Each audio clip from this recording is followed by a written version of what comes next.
Meeting की शुरुआत करने से पहले हम सबको एक अध्यक्ष की जरूरत होती है। तो मैं आज की जो अध्यक्ष की अध्यक्षता के लिए नाम आया है वो श्री कृष्ण बी मुखिया जी। मैं उनका स्वागत करता हूँ। वे मंच पर है, अपना आसन ग्रहण करें।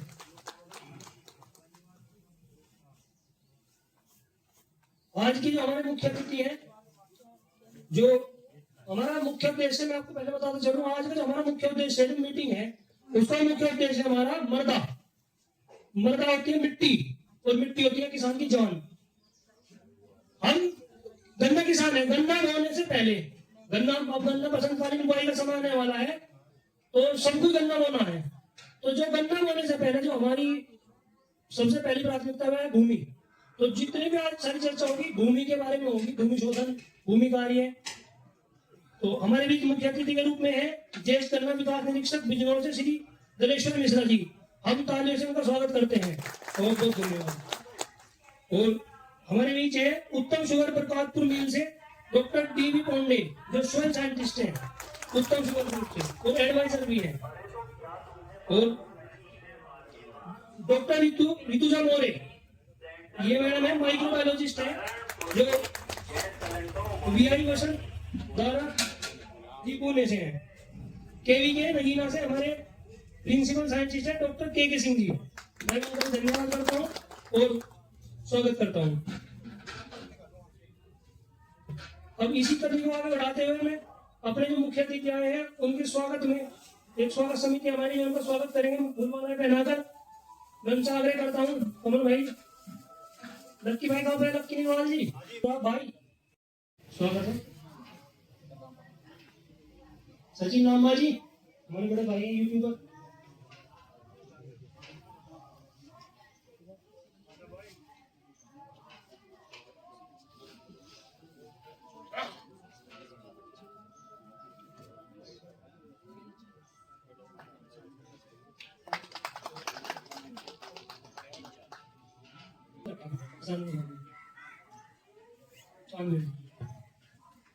बहुत बहुत धन्यवाद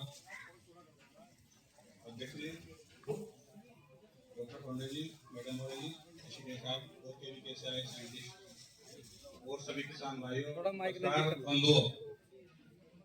आज की जो सभा है आप आए इसके लिए बहुत बहुत धन्यवाद।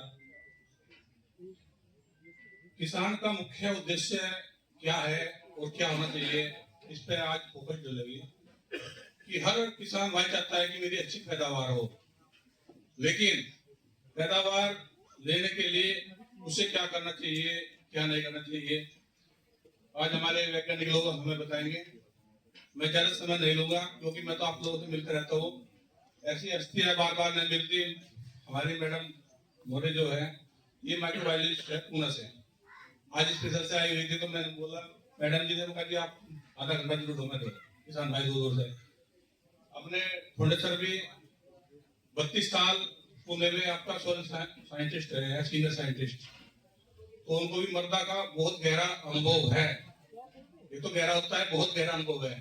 तो मैं ये चाहूंगा कि भी ज्यादा समय दें, पर उससे पहले मैं 2 शब्द आपसे जरूर कहना चाहूंगा कि हम आए ज्ञानवर्धक करेंगे, अच्छी बात है, पर उसको अप्लाई करें समय से पहले। ये नहीं कि समय निकल गया फिर मैं प्यार पीटता फिर अरे भाई मुझे तो ट्राइकोडर्मा में लगाना था, मुझे तो टोकोरल की दवा लगानी थी, टोकोरल भी आ गया, रेड रूट भी आ गया। तो समय को जरूर पहचाने, समय के साथ चलोगे तो सब कुछ अच्छा होता चला जाएगा। तो मेरा तो इतना कहना है, बाकी मैं ज्यादा समय नहीं लूंगा। मैं निवेदन करूंगा कि अगले अतिथि को बुला के धन्यवाद। धन्यवाद डॉक्टर साहब आपका। आज की इस मीटिंग में आए सभी मेरे किसान भाई, आप इतनी दूर से चल चल के आए, आपने एक बात सिद्ध कर दी, जिसको पाना है वो चल के ही पाएगा। जैसे चींटी बरसात में भी अपना कार्य करती रहती है। अब हमने देखा हम सब किसान घर से हैं, किसान ही है। हमारे एक विधि होती है दूध को जमाने की, जिससे मक्खन बनता है। हम पहले दूध निकालते हैं, फिर बनाते हैं गर्म करके, फिर उसमें से घी अलग करते हैं और छाछ अलग करते हैं। तो जो ये आज सब आए ना, सब ये मक्खन ही है, जो क्रीम है। दोनों तो जो छाओगे वो रहेगी। तो मेरा यही निवेदन है सबसे कि यहाँ से जितना भी ज्ञान ले सको वो सीख के जाना है। तो मैं अगले वक्ता के रूप में हमारे मैडम है डॉक्टर शिवानी जी, केवीके से। उनसे निवेदन करता हूँ वो आए और अपने विचार रखें। आप सबको बहुत नमस्कार। यहाँ इकट्ठा ही हुए हैं हम, और शुरुआत में भी बात हो रही थी, आप सभी अपने खेत के, अपने फसल के सब एक्सपर्ट्स हैं। तो बहुत अच्छे लोगों से बहुत समय बाद सब इकट्ठा होके मिल रहे हैं। तो जो हम थोड़ा बहुत, बाकी तो आप सब रोज खेत पे जा रहे हैं, अपने आप में एक्सपर्ट हैं। बहुत कुछ आपसे भी हम लोग रोज ही जब मिल रहे हैं तो कुछ नया ही सीख रहे हैं। तो बाकी मंच पर उपस्थित सभी माननीय गण, सबका स्वागत है। सब अभी इंट्रोडक्शन में बताया जा रहा था कि सॉइल साइंटिस्ट मृदा से रिलेटेड वैज्ञानिक यहाँ आ रखे हैं, लेकिन फिर भी थोड़ा सा मैं मृदा के बारे में बात करूंगी, क्योंकि बिजनौर में जितने भी आपके ब्लॉक्स हैं लगभग सबकी मिट्टी आती है कृषि विज्ञान केंद्र पे, और सबकी हम जांच कर रहे हैं। तो मृदा के आंकड़े क्या कह रहे हैं, क्योंकि किसान अपनी मिट्टी देख के भी बहुत कुछ समझ रहा है, अपनी फसल को देख के भी बहुत कुछ समझ रहा है, और जो आप सब अच्छे किसान हैं वो कुछ ना कुछ कर ही रहे हैं। उसके लिए समझना और उसके लिए कुछ करना दो अलग चीजें हैं। मीटिंग में आए, कुछ सुने और उसके पे काम करना, और अभी मेरे से पहले जो सर बोल रहे थे कि समय पे काम करना, समय निकल जाने के बाद आपका प्रयास भी है वो पूरी तरीके से मजबूत नहीं हो पाएगा। तो अगर जो मिट्टी की जांच हम करते हैं, जब हम किसान की मिट्टी आती है, रिपोर्ट बनती है, तो उसके बाद किसान उसे समझने आता है कि इसमें हम तो नंबर्स लिख के दे दिए ना, तो किसान को वो अपनी भाषा में कि अब मुझे करना क्या है, तो तब हम क्या समझाते हैं उसको, मैं आज उस पे आपसे बात करती हूँ। जितनी सैंपल इधर हम लोग किए हैं पूरे बिजनौर के, देखिए पीएच, एक किसान अपनी पीएच के लिए जो भी मीटिंग्स गया, जागरूकता अभियानों में गया, पीएच के लिए वो बहुत ज्यादा कंसर्न है। तो उससे मेरा आग्रह है, आप सभी से आग्रह है, पीएच आप लोग का बहुत ज्यादा गड़बड़ कभी नहीं आएगी। मैं तो अभी 150-200 सैंपल में नहीं देखी, इधर पीछे की अगर बात करूं तो पीएच में बहुत ज्यादा समस्या आप लोग के किसी के नहीं है। तो आप अननेसेसरी, खाली किसान आता है कहता है बस मेरी पीएच की जांच कर दीजिए। मैंने कहा आप क्या जानेंगे पीएच से? तो उसके लिए अगर आप चिंतित हैं तो अभी तक फिलहाल के लिए आप उससे निश्चिंत होइए कि पीएच आप लोग का गड़बड़ नहीं आ रहा है। साथ ही साथ जैसे ये समय समय पे विभाग जिप्सम दे रहा है, ये सारी चीजें आप समय ये जिप्सम वगैरह आप अप्लाई कर दे रहे हैं, या अगर किसी का आ रहा है वो लाइम अप्लाई चूना वगैरह कर रहा है, आप लोग कर रहे हैं, तो पीएच आप सभी का नियंत्रित है। सबसे पहली चीज आप हम सबको, सभी बिजनौर के सभी किसानों को ध्यान में रखने की जरूरत है। सबसे पहला विषय जो है कंसर्न का, और रेड अलार्म, मतलब इसके बाद खेती बहुत मुश्किल है, और सारी समस्याओं की जड़ भी यही है, वो है कार्बनिक पदार्थ की कमी। जब आप मिट्टी लेके आते हैं तो हम उसे मिट्टी को सुखाते हैं, पिसती है, वो चलती है, और उसके बाद वो उसकी जांच होती है। तो जब आपकी मिट्टी पिसने के बाद वो आती है, सैंपलिंग के लिए लग रही होती है, तो जिसका ज्यादातर मिट्टी आपकी रेत या सीमेंट की तरह लग रही होती है। आप अपनी खेत पे खड़े होके, क्योंकि उसमें नमी होती है, हम उसे सुखा चुके होते हैं, तो वो हमें ऐसा लगता है कि इसमें खेती कैसे हो रही है। 0.5 लोअर लिमिट है खेती, मतलब ऑर्गेनिक कार्बन की लोअर लिमिट है, परसेंट में बात की जाए तो 0.52 पार कर पाना मुश्किल है आप सभी के खेत की मिट्टी का। मैं कुछ एक्सेप्शंस की बात, जो निरंतर प्रयास कर रहे हैं उनकी बात नहीं कर रही हूँ। 0.52 पार कर पाना मुश्किल है। हमारे आप सभी को पता है, हमारे एक साथी एक डॉक्टर पिंटू हैं, वो कहते हैं कि मैडम आप अब कुछ दिन में तो आप ऐसे ही रिपोर्ट बना दिया करेंगी आग बंद करके। तो एक बात बोलूं, ऑर्गेनिक कार्बन की तो रिपोर्ट बनाई जा सकती है। आप लोग इतना मतलब जो मिट्टी का स्तर है, क्योंकि देखिए मैं यहाँ क्यों बात कर रही हूँ इस चीज की, आप लैब के आंकड़े की, अब आप आम किसान है, रोज खेत में जा रहे हैं, अपनी फसल देख रहे हैं, मिट्टी देख रहे हैं, उसी से, लेकिन स्वास्थ्य क्या कह रहा है, क्यों ब्लड टेस्ट कराए जाते हैं, स्वास्थ्य क्या कह रहा है। बड़े अस्पतालों में जाओ तो ऐसे ही हेल्थ चेकअप हो जाते हैं, बहुत बेसिक जो रूटीन चेकअप है, आपको कोई नई भी समस्या है फिर भी आपका हो रहा है, आप मेरे को कोई हार्ट की प्रॉब्लम नहीं है, फिर भी मेरा कोलेस्ट्रॉल का जांच हो जाएगा, उससे पता चलता है। तो ऑर्गेनिक कार्बन लेवल बहुत ही खराब है, ज्यादातर का 0.5 से नीचे आता है, 60% किसानों का मैं बता रही हूँ। समस्या आप लेके आते हैं, उतनी अच्छी फसल नहीं हो रही है, बढ़ नहीं रहा है, चाहे गन्ना हो चाहे कोई भी फसल है, बागवानी है, सब्जी हो गई, आपका ये पॉपुलर यूकेलिप्टस टाइप के पेड़ हो गए, सबके साथ समस्या है।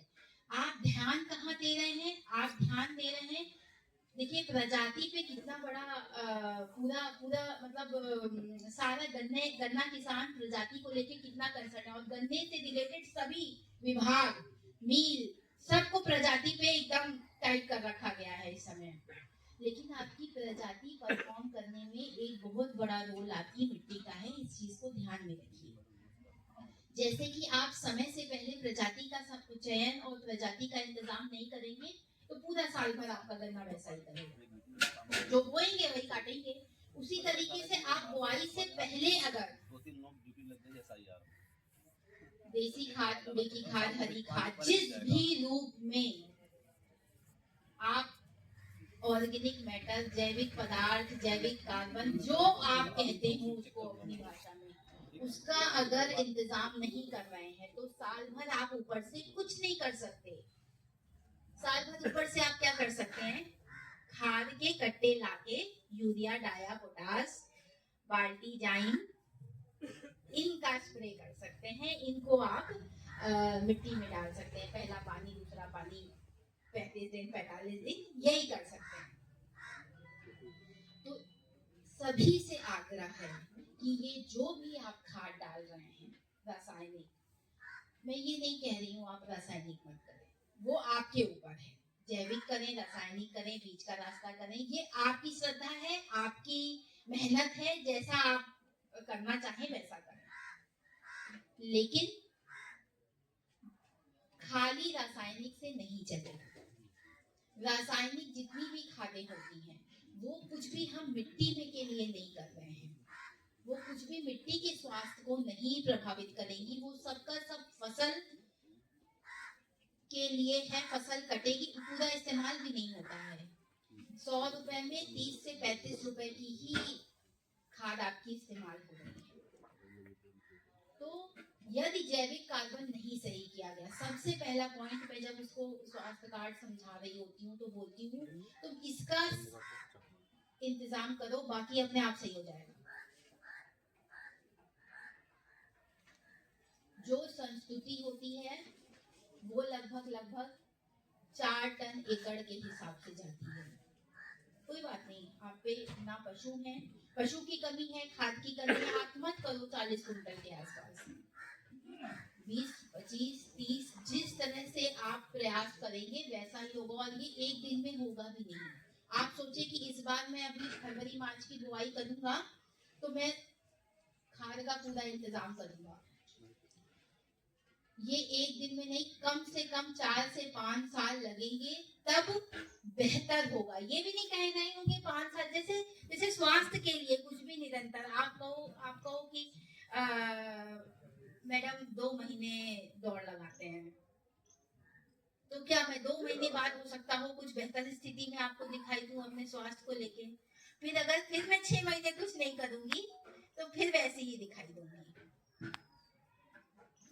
दिखाई देना या मेरे स्वास्थ्य, अगर मेरी रिपोर्ट कराई जाए या जो भी चीजें हैं, उसी तरीके से आप जब निरंतर फसल काट रहे हैं तो निरंतर मिट्टी के लिए कुछ ना कुछ करिए।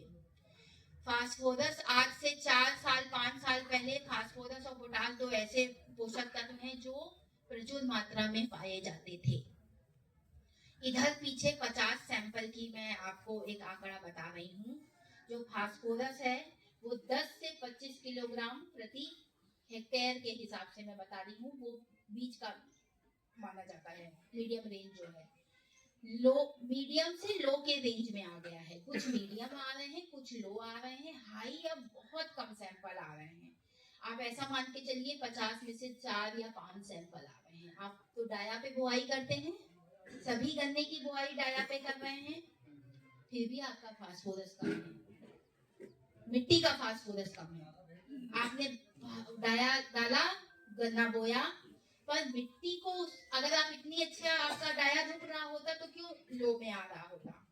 वही हाल पोटाश का है, पोटाश तो आप देते ही नहीं, एमओपी आपको मिलती नहीं है। या मैं आपकी भाषा मतलब आपकी बात को यहाँ से रख रही हूँ, या तो एमओपी किसानों से पूछो तो किसान भाई बोलते हैं मिली नहीं, या उनको निकली असली क्वालिटी का भी इशू रहता है। जो पॉलिसी मेकर्स होते हैं वो पॉलिसी चीजें बदलाव, एनपीके क्यों लाया गया? एनपीके लाया ही इसीलिए गया कि आप संतुलित हो सके अपने पोषक तत्व प्रबंधन में। आप डाया से बुआई किए, पोटाश दिए नहीं। अगर आप एनपीके से बुआई कर रहे हैं तो अपने आप पोटाश की थोड़ी ही मात्रा बचती है। फिर अगर किसान नहीं भी दे रहा है, किसी वजह से उस पे नहीं भी उपलब्ध हो रही है, मैं यहाँ ये नहीं कहूंगी कि आप मत करिए, लेकिन संस्कृति के हिसाब से उसके बाद भी आपको करना चाहिए 8 से 10 किलो एकड़ के हिसाब से। अगर आप 2 कट्टा 100 किलो एकड़ के हिसाब से अगर एनपीके 12, 32, 16 पे कर रहे हैं आप, नहीं तो पोटाश आपको 50 से 60 किलो एकड़ के हिसाब से एमओपी देनी होगी। आप कहते हैं महंगा है, महंगा नहीं है एनपीके। आप उसके बाद आप खाली डाया से क्यों जोड़ रहे हैं उसको? पोटाश एक ऐसा पोषक तत्व है जिससे किसी भी फसल में, धान गेहूं की भी बात कर लें तो उसके तने में जो दम आता है ना, वो 60% पोटाश वहीं रह जाता है। मेरे से बहुत बड़े लोग भी यहाँ बैठे हैं जो आपको मृदा विज्ञान पे बात करेंगे, पर थोड़ी सी बात में आप, क्योंकि बिजनौर में पिछले कई सालों से काम कर रही हूँ और यहाँ पे रोज बात कर रही हूँ, रोज किसान आ रहे हैं, रोज हम लोग बात कर रहे हैं और उन्हीं की बातों से उन्हीं की में कमी खोज लेना कि इनके में समस्या क्या आ रही है, वही आपको आज बता रही हूँ। कुछ नया कोई ज्ञान नहीं है जो मैं अलग से सीख के आई हूँ, वही ज्ञान है। बस हम इकट्ठा हुए हैं तो कुछ ना कुछ हमारे इकट्ठा होने से बात निकले। पोटाश आप पूरा नहीं कर रहे हैं, जो मजबूती देता है पौधे को उसमें पोटाश का एक बहुत बड़ा अपना रोल होता है। गन्ने में आप क्या पत्ती के लिए गन्ने को कर रहे हैं, जड़ के लिए गन्ने को कर रहे हैं। गन्ने को आप किसके लिए कर रहे हैं? उसके तने के लिए कर रहे हैं। तने में ही होता है, तने में को मजबूत रखने में पोटाश का बहुत बड़ा रोल होता है, सब सारे फसलों की तने में।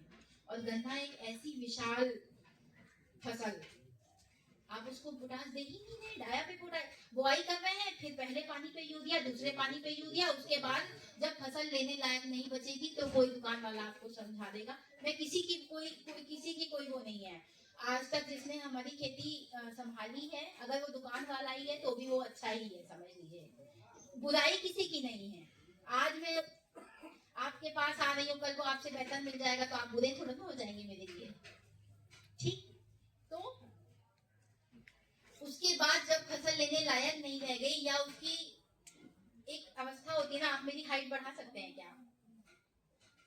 ठीक है, उसके बाद आप वो जाइन बाल्टी, ठीक, गलत स्टेज पे नहीं जरूरत है, फिर भी माइक्रोन्यूट्रिएंट डेफिशिएंसी बहुत कम आती है, सल्फर की डेफिशिएंसी आ रही है। बुआई के समय पहले पानी पे जैसे भी बुआई, अगर जिप्सम मिले जिप्सम लीजिए, सल्फर का सबसे सस्ता स्रोत है। आप जिप्सम लेते नहीं है, फिर वो बहुत महंगे होते हैं वो बाकी स्रोत जो होते हैं। नहीं तो अपना जिंक सल्फेट लीजिए, देखिए सबसे अच्छा स्रोत क्या है? चुनाव, मैनेजमेंट। हर एक प्रोफेशन में मैनेजर होता है। होटल हो, दुकान हो, छोटा बिजनेस हो, बड़ा बिजनेस हो, एक मैनेजर जरूर होता है। तो मैनेजमेंट। तो फिर मैं बात कर रही थी, आप उसके डंठल जो तना है उसी वही चीज आप जिसके लिए गणना कर रहे हैं, शक्कर के लिए गणना कर रहे हैं। वजन क्या है? जूस है। मील आपकी रिकवरी देखती है, शक्कर की परसेंटेज देखती है, वजन आता है, सब में पोटास की रोल है। चीनी बनना, पत्ती में बन रहा है तो फिर वो स्थानांतरण होना, बनना, उसमें सब में पोटास का रोल है। आप पोटास देते ही नहीं है। जाया पे बुआई, पहला पानी यूरिया, दूसरा पानी यूरिया, मैं फिर यही चीज बोल रही हूँ, पोटास आया ही नहीं और बुआई के समय देना है। यदि आप पे पोटास नहीं उपलब्ध है तो आप सबसे आग्रह है कि एनपीके पे आ जाइए। गन्ना बहुत हद तक बेहतर हो जाएगा। आप बाद में खुद देखेंगे रोग बीमारी में कमी आ जाएगी। बाद में बहुत महंगी दवाएं आप लगाते हैं। तो वो सभी प्रयासों में हर आदमी कोई भी चीज को पूरी तरह से कवर करे, पर यहाँ पे बैठे सभी से आप एक एक बात भी लेके जाएंगे ना तो बेहतर हो जाएगा कुछ। और एक दिन में बेहतर भी नहीं होता। तो कुछ छोटी चीजों पे ध्यान दें। मैं अपनी बहुत सारे वक्ता हैं, मुझसे सभी बड़े हैं, मैं आपको थोड़ा सा समराइज कर दे रही हूँ अपनी बात को कि जैविक पदार्थ का पूरा ध्यान रखें। हो सके तो मृदा स्वास्थ्य का जांच कराएं। अत्यधिक यूरिया का इस्तेमाल ना करें। पोटास बुआई पे जरूर दें। यूरिया डाया आप देते हैं पोटास के लिए, चाहे एमओपी का इंतजाम करें चाहे एनपीके का इंतजाम करें।